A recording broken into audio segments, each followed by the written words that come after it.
कैसे हैं आप लोग? आई थिंक बढ़िया ही होंगे। तो अभी अपने पास बहुत सारा न्यूज़ है। एक्सबॉक्स भी लॉन्च हो गया है, PS5 भी लॉन्च हो गया है। ऑफिशियली लॉन्च नहीं हुआ है बट हमको पता है कि आने वाला है, इस साल के एंड में आ जाएगा। PS तो इनफैक्ट अभी नवंबर में ही आ जाएगा, और एक्सबॉक्स भी देखते हैं इस साल के एंड तक आ ही जाएगा। दोनों ही का पता चल गया, लॉन्च हो गया। करना क्या है दोनों के बारे में, बहुत कन्फ्यूजन है, बहुत कुछ है। तो मैंने सोचा थोड़ा बताया जाए कि क्या है, कैसा है, कैसे चलेगा आगे। तो शुरू करते हैं। सबसे पहले बात करते हैं प्राइसिंग की। तो Xbox X जो टॉप नॉच वाला होगा, जो स्क्वायर जो रेक्टेंगल बॉडी टाइप का है अपना, वो वाला, और PS5 अल्टीमेट वाला विद ऑप्टिकल ड्राइव, मैं प्रोडिक्ट करूँगा होंगे 50,000 के आसपास के जब इंडिया में आएंगे। और अपना Xbox सीरीज़ S जो Xbox सीरीज़ X के जैसा ही है, बट सिर्फ रेजोल्यूशन 4K नहीं होगा, और थोड़े बहुत हार्डवेयर डिफरेंस है, ऑप्टिकल ड्राइव नहीं है वो वाला, और PS5 का डिजिटल एडिशन। तो Xbox S तो होगा 34,990 यानी 35,000 रुपये का, और PS5 का डिजिटल एडिशन होगा मेरे हिसाब से 40,000 रुपये का। लेकिन अभी प्राइसिंग को साइड करते हैं। सबसे पहले बात करते हैं कि कौन सा खरीदना आपको, है ना। अभी देखो, गेमिंग में 3 तरीके है घुसने का। एक तो तरीका है कि कंसोल लो के बैठ जाओ और अपना जो भी टाइटल्स आए खेले जाओ। दूसरा है, अगर आप एकदम हाई एंड गेमर हैं, बहुत सारा पैसा है आपके पास, तो आप PC गेमिंग वाला रूट पे जाएं, तो हम वो भी डिस्कस करेंगे। लेकिन सबसे पहले Xbox के बारे में बात करते हैं। अगर आप Xbox को देखो इस बार, और इस बार देखो जिस तरह चल रहा है, तो Xbox का पूरा मैसेजिंग है, पूरा ब्रांड पोजिशनिंग जिसको बोलते हैं, वो है एक ही फंडे पे, गेमिंग एज अ सर्विस। ख़त्म। गेम पास के साथ उन्होंने सिंपल फंडा कर दिया, आपके पास Xbox है, आप गेम पास खरीदो, Xbox पे गेम्स खेलो। वो तो है, डे वन रिलीज़ मिलेगा आपको, पुराने गेम्स डाउनलोड करके खेल सकते हो। लेकिन अगर आपके पास Xbox नहीं है और आप फ़ोन पे खेलते हो, तो आप एंड्रॉयड पे इनफैक्ट गेम्स भी स्ट्रीम कर सकते हो उनकी क्लाउड सर्विस से। ठीक है, इनफैक्ट डे वन पे जो गेम्स रिलीज़ होंगे आप वो भी खेल सकते हो। ठीक है। अगर आपके पास PC है, तो आप PC पे भी वो गेम्स खेल सकते हो। हालांकि इसके साथ एक बहुत बड़ा सवाल हो रहा है कि अगर आपके पास गेमिंग PC है, तो क्या आपको Xbox लेना चाहिए कि नहीं लेना चाहिए। हालांकि जो भी है, गेम पास अल्टीमेट अगर आप लेते हो, तो आप PC पे सारे गेम्स खेल सकते हो। डे वन Xbox रिलीज भी खेल सकते हो, पुराने गेम्स भी खेल सकते हो, और स्ट्रीम भी कर सकते हो। ठीक है। अब PS5 और Xbox में आपको समझना पड़ेगा कि एक आइडियोलॉजिकल वॉर है। PS5 का सिंपल सा मैसेजिंग है, उनका ब्रांड पोजिशनिंग एकदम क्लियर है। This is for true gamers जो प्योरिस्ट्स हैं, और एकदम ट्रेडिशनल गेमिंग एक्सपीरियंस मिलेगा आपको। ट्रेडिशनल गेमिंग एक्सपीरियंस मतलब high quality graphics, high quality games, none of the shit कि भैया यहाँ भी खेल लो वहाँ भी खेल लो, वो भी है, लेकिन इतना नहीं है जितना Xbox का है। सोनी का सिंपल सा फंडा है, गेमिंग पे ध्यान दो, बाकी सब बढ़िया है। तो अगर आप देखो, एकदम ट्रेडिशनल अप्रोच है, अपने आप को ट्रू नेक्स्ट जेन कंसोल दिखाने की तरह दिखा रहे हैं। उनके पास टाइटल्स हैं, अगर आप स्पाइडरमैन का ट्रेलर नहीं देखा है तो देखो, बहुत फाड़ है।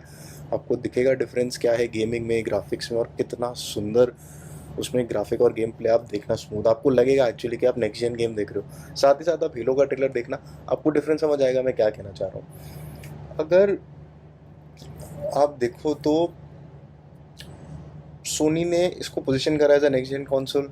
ठीक है, एकदम बोला अल्टीमेट ग्राफिक्स मिलेंगे, ये मिलेंगे, वो मिलेंगे।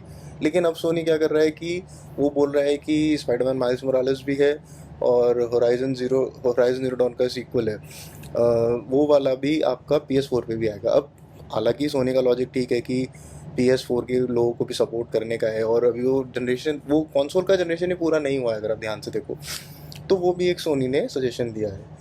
अगर आप फिर बात करो, PS ने भी एक PS प्लस कलेक्शन टाइप का लॉन्च करा है, ताकि जिससे गेम पास को टक्कर देने के लिए, इतना बढ़िया नहीं है वो, उस पर डे वन गेम्स भी आप नहीं खेल सकते, डे वन पे न्यू लॉन्चेस वाले गेम्स, बट ठीक है।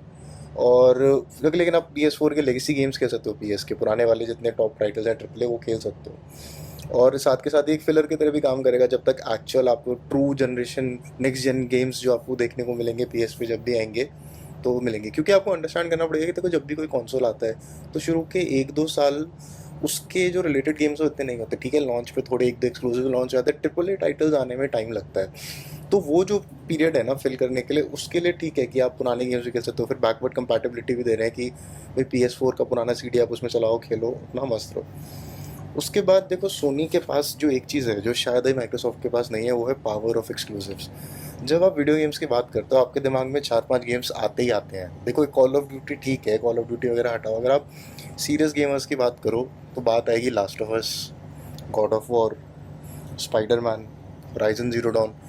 और इनमें से अगर आप देखो तो ज़्यादातर गेम्स एक्सक्लूसिव टू PS हैं, और उसका एक रीज़न है, डेवलपर कम्युनिटी में जो सोनी की पहचान है और गेमर्स के बीच में जो सोनी का एक अलग ही, कैसे बताएं, अलग ही पोजीशन है। तो उसका एक रीज़न है कि एक्सक्लूसिव टाइटल्स पे सोनी ने शुरू से ही ध्यान दिया है। एंड अगर आप ध्यान से देखो ना, हार्डवेयर की अगर आप जंग देखोगे ना एक्सबॉक्स और सोनी में, अगर आप सिर्फ टेराफ्लॉप्स कंपेयर करोगे तो एक्सबॉक्स सोनी को पिछाड़ देगा। लेकिन सिर्फ टेराफ्लॉप से बात नहीं होती ना, बात होती है वो कि वो जो गेम है वो कंसोल को कितना अपना बना पाता है, कितना अच्छे से उस पर ग्राफिक्स है, क्या गेम प्ले है। और इसमें सोनी अभी तो एक्सबॉक्स से आगे, हालांकि इस जनरेशन में देखेंगे कि आगे चीज़ें कैसे जाएंगी, क्या पता बाद में माइक्रोसॉफ्ट कुछ अच्छे एक्सक्लूसिव्स निकाल दे, but as of now Sony is winning the game, और वो क्लियरली आपको दिख भी जाएगा।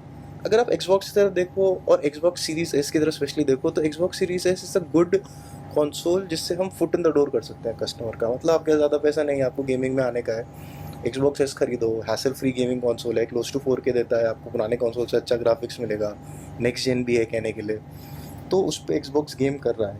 लेकिन PS5 अगर आप अल्टीमेट मशीन लेना चाहते हैं ना, PS5 जो बिना डिस्क वाला होगा थोड़ा सा महंगा होगा, 5-6 हज़ार शायद महंगा होगा एक्सबॉक्स सीरीज एस से, but it's a better console for any gamer. I will say invest in PS5 as compare to Xbox. उसके बाद अगर हम बात करें, अब देखो ओवरऑल गेमिंग फीचर्स के बारे में, तो ओवरऑल गेमिंग फीचर्स आपको दोनों में सेम मिलेंगे, दोनों में आपको 4K रेजोल्यूशन मिलेगा, दोनों में आपको रे ट्रेसिंग मिलेगा, दोनों में आपको क्या कहते हैं 120 हर्ट्स का रिफ्रेश रेट मिलेगा। लेकिन इसके साथ एक और बड़ी डिबेट है कि भाई आप कंसोल तो बहुत महंगा खरीद लोगे सारे स्पेक्स वाला, बट क्या आपका टीवी इस लायक है, क्या आपका टीवी का औकात है कि वो चल सके। जब आपका टीवी का रिफ्रेश रेट 60 हर्ट्स है और आप 120 हर्ट्स का गेम खेलोगे तो आपको डिफरेंस नहीं दिखेगा बस। तो you need to understand that console important है, बट क्या आपके पास इतना बड़ा डिस्प्ले है। हम लोगों के घर में, आधी जनता के घर में आज की तारीख में ट्रू HD टीवी भी नहीं होगा, और हम सपने देख रहे हैं 4K गेमिंग के। तो we also need to understand the reality before shelling out so much money on buying a true 4K console I say. उसके अलावा अगर आप बिग पिक्चर की तरफ देखें, अभी आपने दोनों कंसोल का सुन लिया, बट अगर आप बिग पिक्चर का देखें तो एक्सबॉक्स का अगर आप देखें वैल्यू बेस्ड गेमिंग है, ठीक है, एक्सबॉक्स गेम पास पे ज़्यादा फोकस है, और फोकस है कि कैसे कैसे ज़्यादातर लोगों को इस फोल्ड में लेके आया जाए गेमिंग का। जैसे अगर आपको पता हो पुराने एक्सबॉक्स जो आता है Xbox One, when it came the idea was to project it as a home entertainment device, not as a video game. वो स्ट्रीम भी करता है, उस पर गेम्स भी खेल सकते हो, उस पर केबल टीवी देख सकते हो, that was the main focus, जिसकी वजह से भी नो बाद में उन्होंने पोजिशनिंग वगैरह चेंज करा, but that's a different story for some other day. But we need to realise that PS5 जिसका पोजिशनिंग है, जो उसका ऑफरिंग है, it's a true blooded gaming device. खत्म। PS5 पे नेटफ्लिक्स वगैरह चलता है वो अलग चीज़ है, बट उस पर जो बड़ी चीज़ होती है वो है गेमिंग, और वो उसी के लिए ही चल रहा है और उसी के लिए ही बना है। साथ ही साथ एक बड़ी डेवलपमेंट जो इसमें और बात करना चाहूँगा वो है एनवीडिया की जो नई जनरेशन ग्राफिक कार्ड्स है, बहुत बड़ा है। अगर आपने देखा हो तो I will tell you one thing, Nvidia का ग्राफिक कार्ड है 3080, ठीक है, जो उसका बेस लाइन वाला भी नए वाले में स्टार्ट हुआ है। उसमें अगर आप वो ले रहे हो और एक्सबॉक्स का अल्टीमेट गेम पास ले रहे हो, I don't think you need to buy a console, graphics are going to be better. आप एक्सबॉक्स के सारे टाइटल्स खरीद सकते हो, वो प्ले कर सकते हो उसके ऊपर, and it's actually future proof, और performance any day will be better than any of the console, because PC games का एक चीज़ होता है ग्राफिक्स, ठीक है, परफॉर्मेंस। लेकिन अभी तक क्या होता था PC में, जो मेन दिक्कत होती थी कि आपके कंसोल के लिए जो गेम्स डेवलपर्स बनाते थे ना, they used to optimise it for the processor, for the GPU, because of which they were able to milk the maximum out of it.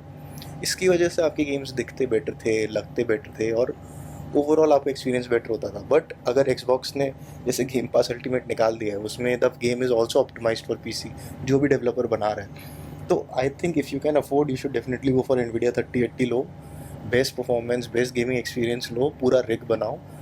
Obviously you need to spend more, but see the performance is at the heart of it, the processor is great, and जो अभी initial वो आ रहे हैं उससे तो यही लग रहा है।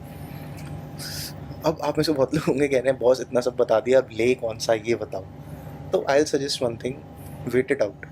वैसे भी 2020 में जनता क्या ज़्यादा पैसा रहने वाला है, wait it out is what I will say. थोड़ा वेट करो, वेट फॉर 2021 अप्रैल तक वेट करो, see how both the consoles are going, जो एक्सक्लूसिव टाइटल्स हैं आर दे वर्थ इट, क्या पता माइक्रोसॉफ्ट के अंदर भी कुछ बढ़िया एक्सक्लूसिव टाइटल्स आ जाएँ।